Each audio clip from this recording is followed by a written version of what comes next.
Hello everybody and welcome to the first Smite gameplay video that I am to be releasing. Today I am going to be playing in the 3v3 game mode as Thor, as you can see here. And let's kick it straight off with some items. I am going to be building straight towards a warrior tabby because I do like the movement speed in this game. And a Hand of the Gods, because I believe it is vital for any melee fighters slash assassins on this game mode. Now we're going to head straight over to blue and we'll be picking that up. For those of you who are new to the game, Thor is a melee assassin, which means he has a lot of burst. Thor specifically has a lot of mobility. He has a good initiate as well, which makes him one of my favourite characters as of yet. However, he is very squishy, and that is a common trait amongst the assassins in this game. So that's something to keep an eye out for. If you're playing him, you don't want to be diving headfirst into 1v3 situations, because that is a one-way trip to disaster. As you may or may not have guessed by now, I am by no means a pro player of this game, not by any stretch of the imagination. I have been playing MOBAs for a little while now, specifically League of Legends, and have just gotten into Smite recently. We are going to be engaging here, so my commentary will not be super great for a second. And I feel like Nemesis is going to dash away. I'm going to get the kill there, which is exciting. And it looks like the other two... Oh no, Agni died at the same time as Mia, and Nemesis got away, so that was a very good trade for us. So as you can see there, I hadn't leveled my wall because I like to get my 1 maxed as quickly as possible. The 1 on Thor is a thin skill shot which does damage on the way there and damage on the way back. It can be reactivated to teleport you. Oh, that's a lot. I'm going to quickly concentrate on escaping this. So as you can see, I throw it out, does damage there, damage on the way back, and it does a lot. Obviously that was combined with our friendly Rama's damage, but it was quite significant. My W is a big wall. I can use it to block the path. As you can see here, it fills up almost the entire thing, which is very handy, and it stuns anyone it makes contact with, which makes him very good for initiates. My 3 is a spin to win. I spin in a circle, dealing damage over time to everyone around me. Very good once you're in the fray, especially early game. It does a lot of damage, and at this point in the game, a lot more than your auto attacks. I'm going to be doing this. You can see I'll chop the wall down so he can't back up, and do a bit of spinning. I'm not going to be able to get the kill, unfortunately, but we can put some good harass. And Thor's ult, which I will demonstrate later on in the game, allows you to fly up in the air and crash down in a specific point in the map, stunning people and doing quite a significant amount of damage, which is what I like about it. It means that you can engage very well, you can hunt people down if they escape you, and you can even use it defensively to escape. Which means it has a lot of utility, and I really like that in the champion. Our team comp that we're running with today, Rama's gone up, he's going to make the snipes. Good work, Rama. We have Ymir, who's a tank, Rama, who is a ranged hunter, and me, the assassin. So I'm quite confident there. Nemesis has a high mastery ranking, which means simply that she's played the character a lot. I'm going to wall this guy off, and he's made the terrible mistake of running into our team, so he'll be dead shortly. I do not really want to duel her at the moment because I am fairly low, and like I was saying earlier, very squishy champion. And so I might even consider, I'll just pop a few potions and stick around for now. Their team comp is, I would say, equally as powerful. They have a Nemesis, which is a melee attack damage carry. They have Agni, a strong mage, and Ymir, same as us. Good tank, good initiate. However, he doesn't appear to be playing spectacularly smart. He is going to try and block me off here, but that's not going to work, and I am just going to walk away. Pop another pot to keep in lane, and stick around for the defense. Now my team is off in the jungle, killing camp so that they can get the buffs. The buffs are very important in this map, especially because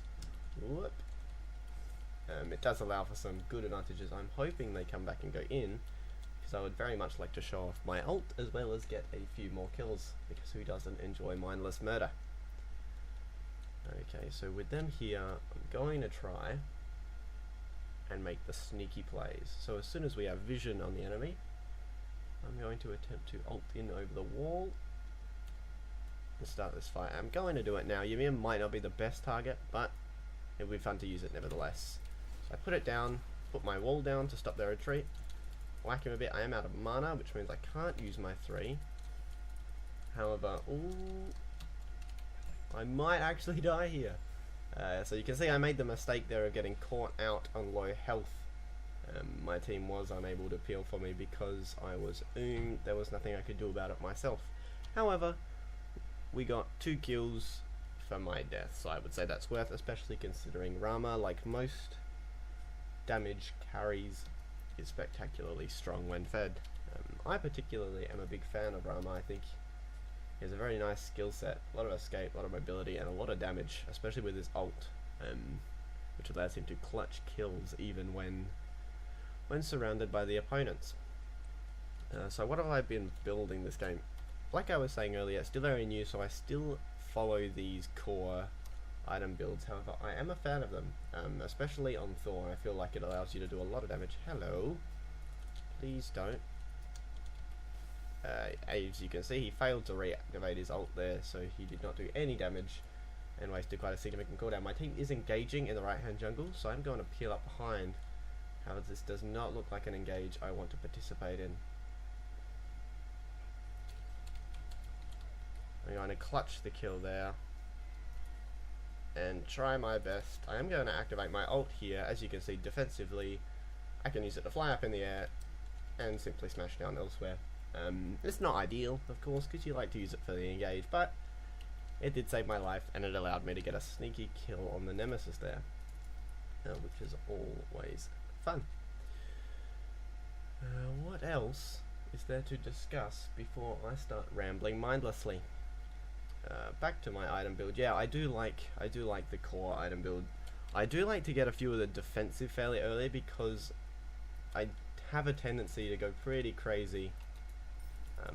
I kind of fly in there more often than not. I'm going to put my wall down here, giving... Oh, Ymiri's going to stun me mid-spin, and I'm going to get out of Agni's gas pool before he stuns me in it. Jumping, you've seen me jump a few times by now, and if you are new to the game, you might be thinking, wow, very handy. You can jump out of skill shots, you can jump out of range. No, jumping serves no practical purpose, but it does make you feel a little bit better when you're trying to get out of things, and that's all that matters here. Agni is... our team does seem to be spending a lot of time in the jungle. Presumably that's a pro strat that I had no idea about, as in my previous 3v3s everyone just kinda flocks to the middle to get all the kills.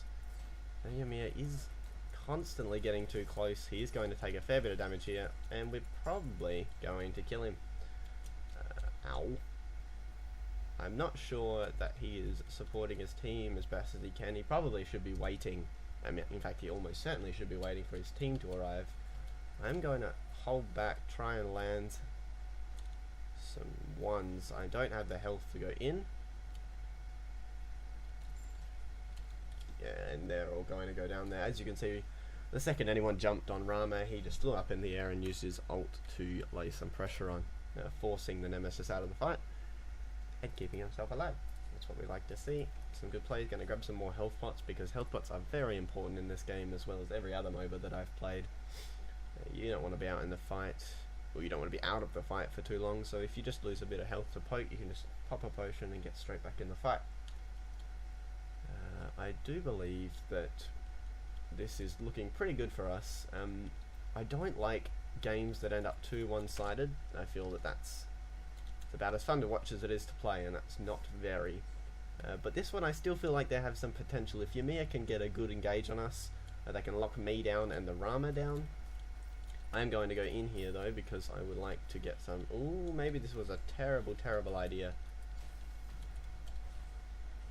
I'm going to keep running. However, the wall is good, and it does prevent me from running. So as you can see there, although I have the skills to initiate, it is not always a good idea on assassins. It's never a good idea on assassins, I should say. Rama is going to clean up here with Ymir's assistance. But yeah, I took far too much damage in a very small period of time. I took the full blow from Ymir's ult, which cost me quite a lot of HP, but like, as you can see, Fed Rama is going to clean up very well. I'm going to stunt with Magi's Blessing here. Magi's Blessing does prevent you from being affected by crowd control spells. Every what did it say? I can't see here. Every certain amount of time, which is very handy because Ymir has his stun, Agni has stuns, and it should prevent me from being locked down too much in a fight, because nobody likes a lockdown assassin. Unless, of course, they're on the enemy team. I am going to be pushing this mid lane a fair bit while my team is in the jungle. The enemy, as you can see, are closing in, but they're currently too far away. I'll show you here the secondary effect. If I reactivate my 1 mid-flight, it teleports me to the hammer. Very handy for escapes and engages. You did see me use it in that previous engage, but that was by no means pro, because I did die. I am going to be ulting in here, because I'm going to be able to catch them all off guard. And that there is the full potential. Ooh, although our Rama did get shut down. And I am in no position to assist here, so I'm just going to keep running away. If she continues to go in on me, I will be able to turn, but while my skills are off cooldown, I'm not confident in fighting them in a 2v1 situation, even with the Nemesis being low health. So she did get to our backlines there, and Rama was unable to escape, which is not what you want to see. I am going to run away. Like I was saying, when you're an assassin, you just want to run away. That should be your first instinct, and that's to get out of the fight. It doesn't matter who it is. Guardians in this game, which are the tank equivalent from League of Legends or other similar MOBAs, still have high damage potential, and that is what I like about them.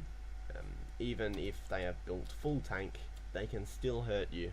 Ares in particular, whom I have been playing a fair bit recently, you can build him full tank and still do, or still be able to duel an enemy carry, presuming they're not ridiculously fed. Now Arama is engaging with the Nemesis here, but yes, he is fed enough and he will be able to clean her up. Ymir is closing in. I'm going to wall off behind him and miss my one because I'm pro. I blame Australian ping, which had nothing to do with it in this situation, but exists nevertheless. Chasing might not be the greatest plan, and as you can see, my team clearly agrees as they're going to clear up the enemy blue buff and skedaddle out of here most likely. So we are probably, hopefully, going to head back into the mid lane here and start pushing the enemy turret. We do have quite a considerable gold lead, as you can see up the top here. 30,000, 31,000 now to 27.5. That is quite a significant amount. That's an item there, most likely for Rama, and that was some good poke. This is why I like the 1. Maxing the 1 gives you a huge damage potential. I'm going to wall them out of the fight as best as possible, but I am going to go down here, I think. No, I might just escape. Maybe. Yeah, there we go. Nemesis did tremendous amounts of damage in a very short period of time, all just coming down to the fact that I am an assist still, even though I have built a little bit of tankiness. Gonna stick around because, I missed my Hand of God there. Hand of God in this game, unlike in League of Legends, which is a common comparison I'll be making because it's a game that I am a huge fan of. Unlike Smite in League of Legends, it is an AoE and affects the minions in the lane, so you can push the lane widget with it, which is why I like to get it. I'm going to... that surprised me. I thought I was out of there, but clearly he managed to catch me in his ult just before I escaped. That probably comes down to a ping thing, but I did stick around, which was a little foolish. By a little, I mean significantly. As you'll see, I have a tendency to go far too ham. Rama is just doing ridiculous amounts of damage here. He's going to go in, and he's probably going to be able to clean them all up. This game has turned very one-sided since our Rama got fed. He's 12 to 5, 13,000 gold just on him. He's very powerful at the moment. As a character, I really like him, like I was saying earlier, and I have a friend who plays him very well. He's very good at him, and the potential is huge for damage. Now, I could have stuck around and bought that item, but I was not paying attention. I was trying to explain my love for Rama. It's not just Rama, however. Hunters in Smite and in this game mode in particular, when fed, do ridiculous amounts of damage. Their potential to murder the entire enemy team. They are leaving the speed buff for me, which I like a lot, because it means I can get in and out of the fight. Red buff is a damage buff. I think it's 20% increased damage, and that will likely go to Rama, who is obviously, like I was saying, our main damage potential for this team. And likely will be giving blue buff to Ymir. Now, slightly different to buffs in other MOBAs, such as League of Legends, each character can only have 1. They are backing here, so I'm just going to run back to our turret. Yeah, each character can only have one buff at any point in time, which means that you do spend a lot of time showing the buffs around, which is something I find very interesting, to be honest. I am a big fan of this, because it means that everybody in the game, especially in 5v5s, gets a buff of their own. Now I do think that this guy is quite dead. That wall is just so powerful. It's probably my favourite skill of Thor's, excluding his ult, which is very fun. Because who doesn't love flying in the air, being a badass? Now, yeah, he is going to go down here though. I'm going to stick around because I'm fairly confident that we can kill her. I'm going to back up, throw down my wall, run in there, and never mind, Ymir is going to clean it up. So that was a good fight for us. I'm glad that I managed to escape. I was fairly confident that I could take her, especially with Ymir's assistance. However, I'm not going to die to this Phoenix. There we go. I'm popping my shield. Yeah, there it is. So yeah, that's a lot of reduction. I did get a shield there. That was just Magi's blessing popping, was it? Okay, not a problem. It confused me a little bit, and I was afraid I had misinformed you all. I'm going to run back here because I was not paying attention once again. Something which you'll find fairly common. So if you don't enjoy being frustrated by noobs making noob mistakes, you probably want to close your eyes, because I tend to make quite a few of those. So this game is stretching on for a little bit now. Whoa. That CC immunity is very powerful. That's why I got the cloak, just because you can see she has it as well. In a situation like that, I could have been locked down and very easily killed. They are fighting once again in the jungle there. Agni is just getting caught out, which is not what he wants to be doing, especially against a Rama this fed. I am not very confident that I can duel this. However, I'm going to chuck my wall down there, activate my 3 to spin, do some more damage, and then I'm just going to walk straight out. And they are going to surrender here. So that was a good game. Very one-sided in the end, I'm afraid, but I hope you enjoy, and I'm glad you got to see me play a little bit of Thor, who I'm really enjoying at the moment. So thank you all for watching, and hopefully it intrigued you enough to come watch another video at a later date.